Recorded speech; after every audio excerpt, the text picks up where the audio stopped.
Čaute, tu je Chris a vítam vám pri ďalšom videu, pri vlogu číslo 2. V tomto vlogu vám predstavím moju izbu. Nebudem sa tu asi zdržovať moc. Tu bude vlogov najmenej a budem ich robiť pri tejto stene. Stále tu prebiehajú nejaké updaty, mám tu pár plagatíkov, Slipknot, Green Day, Nightwish, Linkin Park. Potom tu mám nápis, čo som si sám robil od Ballet for My Valentine. Bolo to dosť ťažké nakresliť, ale tak aspoň niečo.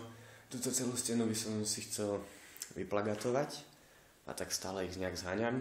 Tu mám postiel s mojou úžasnou anglickou vlajkou. Anglickou mám dosť.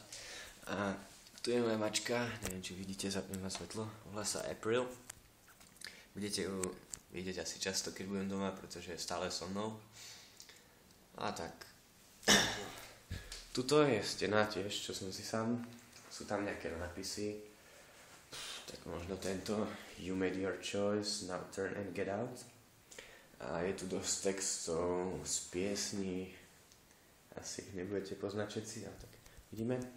No, ďalej, tu je stolík, tu si zvyčajne kreslím a učím sa. Potom okno s úžasným výhľadom k susedom.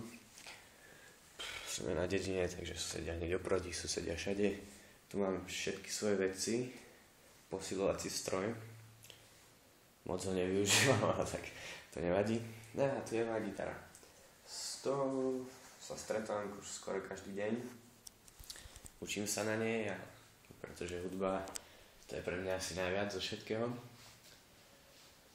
No tak hudba a škola, to sú tie veci, ktorým sa venujem asi najviac. Teraz sa budem aj týmto vlogom. A dneska je 2. oktobra a Tom a Jerry má 72 rokov. To je taká informácia, práve 72 rokov chodia tie seriáliky. Potom v roku 1452 sa narodil Richard III, bol to nejaký anglický král. V roku 1939 sa narodil Jurij Nikolajevič Glaskov, to asi poznáte, to je ruský astronaut. Asi už ste sa o ňom učili, ak nie, tak asi budete. Sice iba v takej skratke, ale budete sa o ňom učiť.